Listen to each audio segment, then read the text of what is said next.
जय हिंद एवरीवन। जैसा कि हम लोग ने देखा है कि लास्ट डे हम लोगों ने जय हिंद लास्ट डे हम लोगों ने डिस्कस किया था सीसीबीटी के बारे में। सीसीबीटी को डिस्कस किया था लास्ट डे एंड मैंने पूरी सेक्शन को डिस्कस किया था, section 1 to section 7। Today we will discuss picture perception and discussion test which is very important for all the SSB. जब आपको स्क्रीन इन होंगे तभी आप आगे की चीज़ें, आगे के जो टेस्ट होंगे उसमें पार्टिसिपेट कर पाएंगे। So picture perception and discussion test most crucial होता है after OIR test and in Indian coast guard after CCBT के बाद होती है PPDT। आपको मुश्किल से 10 to 15 मिनट्स का ब्रेक मिलता है, उस टाइम तक चेस नंबर वगैरह मिल जाएगा एंड देन आफ्टर वो डिस्कशन के लिए आपको बुलाएंगे। कई बार चेस नंबर पहले भी मिल जाता है, वो डिपेंड करता है कि CCBT का सेंटर आपका कहाँ है, PSB का सेंटर कहाँ आपका basically. So in this video we will discuss all aspects of the PPDT, picture perception and discussion test. So let's move. First of all, we will discuss what is PPDT. जैसा कि आप लोगों को पता है, picture perception and discussion test. ये picture perception discussion test जो होती है ये आपके 2 पार्ट्स में होते हैं। पहले होते क्या है कि आपको 30 सेकेंड के लिए एक पिक्चर शो की जाती है। देन आफ्टर आपको 1 मिनट मिलता है, 1 minute to fill the box on your seat and then 4 minute जो होती है, 4 minute to write story. 4 minute आपको उस पर स्टोरी लिखनी होती है। अब आपको ध्यान क्या रखना है इस स्टोरी को लिखने में, वो है आपका मोस्ट इम्पॉर्टेंट पार्ट है कि आप किन किन चीज़ों को फोकस करेंगे। किसी भी पिक्चर को आप देखेंगे तो पहली फोकस होनी चाहिए कि आप जब भी जो बॉक्स है उसमें आपको पहला ये मेंशन करना। पहले आप पिक्चर को जैसे ही देखेंगे, किसी भी पिक्चर को आप देखते हैं, then you will have to see the number of character, कि पिक्चर में कैरेक्टर कितने हैं, नंबर ऑफ कैरेक्टर कितने हैं। देन आफ्टर उसको देखना है कि उसका मूड कैसा है। मूड हो सकता है किसी का पॉजिटिव होगा, किसी का निगेटिव होगा। और जब आप आइडेंटिफाई ना कर पाए कि कैसा मूड है तो आप उस पर O लिख सकते हैं जो बताता है कि न्यूट्रल है, न्यूट्रल मूड है। ठीक है, that you need to observe कि मूड कैसा है। देन आफ्टर आपको आइडेंटिफाई करना है कि उसका एज क्या है।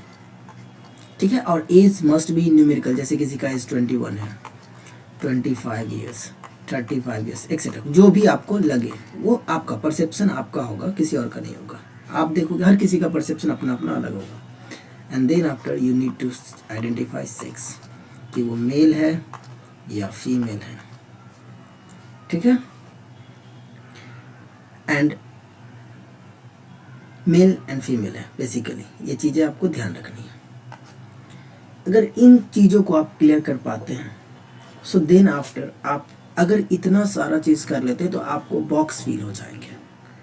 एंड जैसे ही आप बॉक्स फील कर लेंगे तो उसके बाद आपको एक्शन लिखने होंगे। एक्शन आप कोशिश करेंगे 1 से 2 सेंटेंस का हो, ज़्यादा बड़ा नहीं होना चाहिए। तो मैक्सिमम या तो 3 to 7 वर्ड में एक्शन कंप्लीट हो जाना चाहिए, क्योंकि एक्शन हमेशा ज़्यादा लेंदी करेंगे तो प्रॉब्लम हो सकती है। Got it? So now let's move. यहाँ आपको दिख रहा होगा format, picture perception and discussion test का। ऐसे ही मिलेंगे आपको, थोड़ी बहुत चेंजेज होंगी, नंबर ऑफ SSBs होंगे उसमें लिखा हुआ, आपका लोकेशंस होगा, आपका रोल नंबर लिखा जाएगा, वो सारी चीज़ें ऐड होंगी, इसमें ऐड अप होंगी। बाकी सारी चीज़ें ऐसे ही होंगी। आपको इसमें नेम अपना भरना है, जो भी आपका नेम हो, डेट होगा जो आपका डेट ऑफ अपीयरिंग होगी, नंबर ऑफ एसएसबी होंगी जो आपका सिलेक्शन बोर्ड होगा। जैसे मान लीजिए किसी का सिलेक्शन बोर्ड 5th एफएसबी है, किसी का 2nd एफएसबी है, किसी का जो है एसएसबी भोपाल है, इस तरीके से सेंट्रल सिलेक्शन बोर्ड, ठीक है, साउथ सिलेक्शन बोर्ड, जो कुछ भी है वो नंबर ऑफ एसएसबी उस पर लिखी जाएंगी। देन चेस नंबर जो आपको वहाँ पे मिलेगा, सपोज किसी को चेस नंबर 20 मिला तो वो 20 लिखेगा, और आपको वो बोलेगा कि 20 के बाद आप ऊपर वाले कॉर्नर पे आपका जो चेस नंबर उसको लिख के उसको सर्कल कर दो, ठीक है। देन आप एक्शन लिखेंगे, वही एक्शन जो कि आपका 5 to 7 वर्ड या 3 to 7 वर्ड हो, जो कि 1 या 2 सेंटेंसेस में उसके एक्शंस लिखेंगे। देन आफ्टर एक्शन लिखेंगे। इस एक्शन और इस बॉक्स को फिल करने के लिए आपके पास 1 मिनट होगा। तो इस 1 मिनट में आप बॉक्स को फिलअप करेंगे। बॉक्स को कैसे फिलअप करेंगे, तो सपोज कीजिए कि कोई पिक्चर है, उसमें 3 कैरेक्टर हमें देखने को मिल गया, तो हम 3 कैरेक्टर लिखेंगे और हमें लग रहा है कि 2 मेल है, तो ऐसे लिख देंगे 2 मेल है और 1 फीमेल है। मूड की बात करेंगे, मूड दोनों का पॉजिटिव है, मान लें कि सभी का मूड पॉजिटिव है। एंड एज की बात करेंगे तो सपोज करते हैं कि 20 है, किसी का 25 है और इसका 22 है। अब आपका कोई ना कोई तो लीडर होगा उसमें से, जो लीडर आप जिसको आप हीरो बनाएंगे आप अपने स्टोरी का, उसको क्या करेंगे आप सर्कल कर देंगे। क्लियर? इतना काम आप 1 मिनट में कर लेंगे। 30 सेकंड पिक्चर देखने के बाद 1 मिनट में ये काम कर लेंगे आप। देन आफ्टर आप यहाँ पे स्टोरी लिखेंगे और स्टोरी आपका होगा। स्टोरी कैसे फॉर्मुलेट होगी, तो पहले ध्यान रखना है कि देखिए आपको 3 चीज़ें ध्यान रखनी है स्टोरी जब भी लिखेंगे, तो 3 चीज़ें ध्यान रखनी है। पहली चीज़ में आपको देखना है 2 से 3 लाइन में पहला जो है इंट्रोडक्शन देना है, उसमें पास्ट व्हाट सिचुएशन लेड, क्या है सिचुएशन, कैसी सिचुएशन है वो लिखना है आपको। देन आफ्टर जैसे ही आप सेकंड में जाएंगे तो यहाँ भी आप क्या करेंगे, तो 5 to 7 सेंटेंसेस लिखेंगे और इसमें आपको लिखना है कि रीज़न क्या है, क्या कारण है जिस वजह से ये सिचुएशन आया है। एंड देन आप थर्ड पार्ट में उसका सॉल्यूशन ढूंढेंगे और एक्शन लेंगे, क्या क्या आप एक्शन लेंगे जिसकी वजह से आप इस प्रॉब्लम को, अगर कोई प्रॉब्लम है तो उसको सॉर्ट आउट करेंगे, ठीक है। वो मुश्किल से 2 to 4 लाइन्स होनी चाहिए और फिर आप बाइंड अप कर देंगे। और लास्ट में जब आप बाइंड अप करेंगे तो वहाँ पे आप आउटकम्स लिखेंगे कि आपको क्या मिला, आपने जो एक्शन लिया, जो सॉल्यूशन ढूंढा, उससे आपको आउटकम्स क्या मिली। एंड देन आफ्टर आपको रिवार्ड देना है। अगर कोई सक्सेसफुली कोई काम करता है तो उसको रिवार्ड देना है कि ही गॉट सक्सेसफुल, एंड जो भी उसको सक्सेसफुल मिल जाएगा तो आप उसको कुछ रिवार्ड दिलाएंगे, ताकि या फिर उसके काम का अप्रिशिएशन करेंगे कि विलेजर्स ने, अगर मान लीजिए कोई एक्टिविटी जैसी थी जिसमें विलेज को लेके थी और विलेज में उन्होंने अच्छा काम किया, लोगों को हेल्प किया, मान लेते हैं फ्लडिंग था तो उस टाइम पे लोगों को हेल्प किया उन्होंने, तो लास्ट में जब विलेजर्स ने, जब फ्लड खत्म हो गया तो उस टाइम पे बाद में लास्ट में क्या, विलेजर्स ने उसको अप्रिशिएट किया, उसके एफर्ट को अप्रिशिएट किया, ठीक है। तो और सबसे important part, most important part जो है आपको वो ध्यान रखनी है कि योर लीडर, जो आपका लीडर है ये काफ़ी स्ट्रांग होना चाहिए।